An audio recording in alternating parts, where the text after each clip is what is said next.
तो जैसे ईरान की मदद दूसरे देश कर रहे हैं, उसी तरह अमेरिका की मदद भी कई और दूसरे देश कर रहे हैं। बहुत सी यूरोपियन कंट्रीज, अमेरिका ने अपने डिफेंस सिस्टम की तैनाती दूसरे देशों में कर रखी है। यह थर्ड डिफेंस सिस्टम अमेरिका का है, जिस पर अटैक किया था पहले ईरान ने।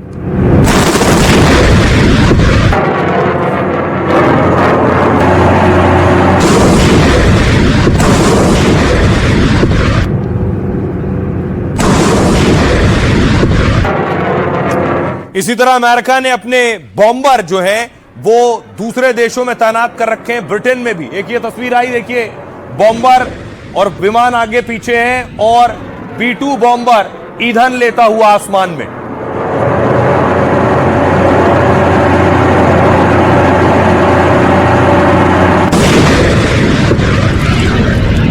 ये इन बॉम्बर्स की खासियत होती है इन विमानों की कि उड़ते हुए आसमान में ही ये तेल भर सकते हैं। दूसरी तरफ ब्रिटेन का भी वॉरशिप पहुंच गया है युद्धपोत जहां जंग हो रही है उसके नजदीक। अमेरिका की मदद करने के लिए इंग्लैंड से रवाना हुआ है युद्धपोत।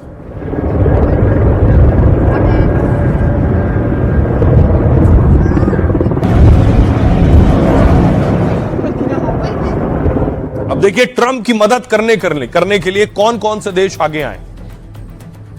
फ्रांस, चार्ल्स डिगोल विमान वाहक पोत रवाना कर दिया है फ्रांस ने। 8 एयर डिफेंस युद्धपोत तैनात कर दिए, 2 मिस्ट्रॉल क्लास हेलीकॉप्टर तैनात कर दिए।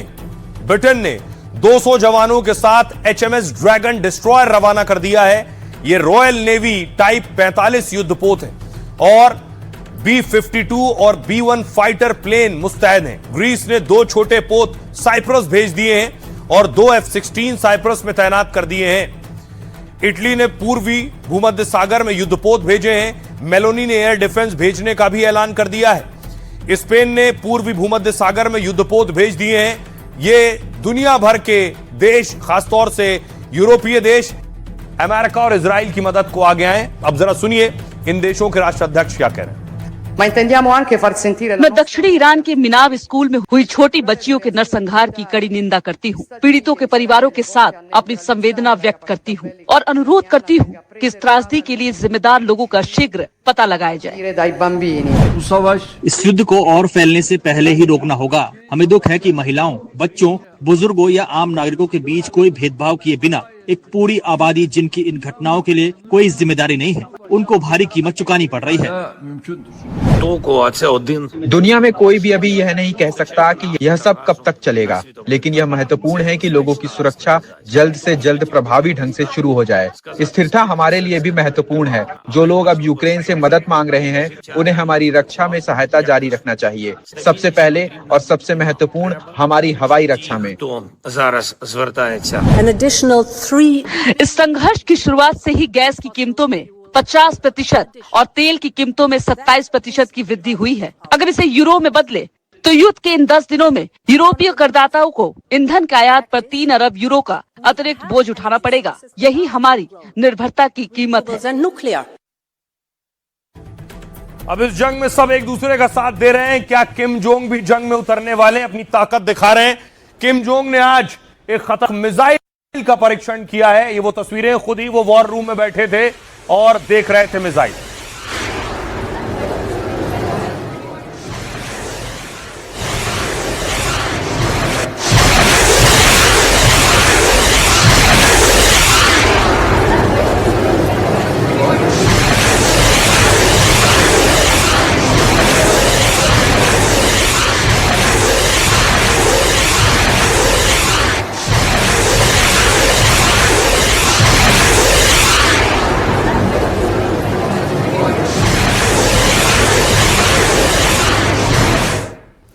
अब देखिए किम जोंग ने कब क्या कर दें कोई नहीं जानता। एक ओर इजराइल, अमेरिका और ईरान के बीच जंग चल रही है, दूसरी ओर अमेरिका और साउथ कोरिया सैन्य अभ्यास कर रहे हैं। इधर उत्तर कोरिया ने नेवी की स्ट्रैटेजिक क्रूज मिसाइल की टेस्टिंग की। उत्तर कोरिया के कमांडर किम जोंग उन ने इस परीक्षण को खुद बैठकर लाइव देखा। खबरों की माने तो ये मिसाइलें चोहोन नाम के वॉरशिप से दागी गई हैं। चोहोन उत्तर कोरिया का 5000 टन का नया युद्धपोत है और इस युद्धपोत से 6 मिसाइलें दागी गई जो 169 मिनट तक हवा में रहीं, जिसके बाद उन मिसाइलों ने एक टारगेट आइलैंड पर हमला किया। किम जोंग उन के साथ उनकी बेटी ने भी मिसाइल का परीक्षण देखा है। किम की 13 साल की बेटी को उनका उत्तराधिकारी माना जाता है। परीक्षण का उद्देश्य युद्ध के समय कमांड सिस्टम की जांच करना और उत्तर कोरिया की परमाणु ताकत का प्रदर्शन करना था। इस परीक्षण के बाद यह सवाल उठ रहे हैं कि क्या किम जंग में उतरेंगे। दरअसल नॉर्थ कोरिया ने ईरान के नए सुप्रीम लीडर का समर्थन किया और कहा कि ईरान की जनता को सर्वोच्च नेता चुनने का पूरा अधिकार है। उत्तर कोरिया ने अमेरिका और इजराइल पर निशाना साधा और कहा कि उनके कदमों से दुनिया में अस्थिरता बढ़ रही है। सुनिए जरा डिफेंस एक्सपर्ट क्या कह रहे हैं। नॉर्थ कोरिया ने एक और स्ट्रेटेजिक क्रूज मिसाइल का टेस्ट किया। ये एक हफ्ते में दूसरी बार टेस्ट हुआ है, जो कि दिखा रहा है कि कितना फोकस इनका हथियारों की डेवलपमेंट के ऊपर है। आम आदमी वहां पर गरीबी है और डेवलपमेंट नहीं हो रही है, सिर्फ हथियारों की इंडस्ट्री आगे बढ़ रही है और हथियारों के मामले में वो आगे बढ़ रहे हैं और नए नए हथियारों का प्रशिक्षण करते रहते हैं। सारा खर्चा इनका इसी पर हो रहा है। ये सोच है उनकी और जिसकी वजह से नॉर्थ कोरिया, साउथ कोरिया और उस इलाके में पूरी टेंशन का माहौल बना रहता है। और इस जंग के बीच एक खबर आई है जासूसी की। भारत से कौन पाकिस्तान के आईएसआई तक भारत की सीक्रेट चीजें पहुंचा रहा था। आईएसआई के लिए जासूसी पर गिरफ्तारी हुई है इस शख्स की। इसका नाम आदर्श है और आदर्श पर आरोप है, ये नेवी में लांस नायक है। आदर्श पर आरोप है, आदर्श युद्धपोत पर थे और वहां से तस्वीरें पाकिस्तान और आईएसआई तक पहुंचा रहे थे। भाई आपको बताऊं, आदर्श की गिरफ्तारी एटीएस ने की है और कैसे गिरफ्तारी हुई आदर्श की। यूपी एटीएस के लांस नायक आदर्श कुमार लकी को गिरफ्तार किया गया। आदर्श पर आईएसआई को भारत की युद्धपोत की तस्वीरें भेजने का आरोप है। पाक खुफिया एजेंसी आईएसआई एजेंट को पैसा ट्रांसफर किया। आगरा के कागरौल का रहने वाला है यह आरोपी। केरल के कोच्चि में दक्षिणी नौसैनिक कमान में तैनात था। पाक खुफिया एजेंसी को संवेदनशील जानकारी भेजने का आरोप है। इंटेलिजेंस इनपुट के बाद 10 मार्च को गिरफ्तारी हुई है। नेवी के लांस नायक आदर्श से पूछताछ जारी है। उनके फोन डिटेल्स भी खंगाले जा रहे हैं। क्या एक ही आईएसआई हैंडलर के साथ उसने जानकारी शेयर की, युद्धपोत के साथ और कौन सी जानकारी भेजी है।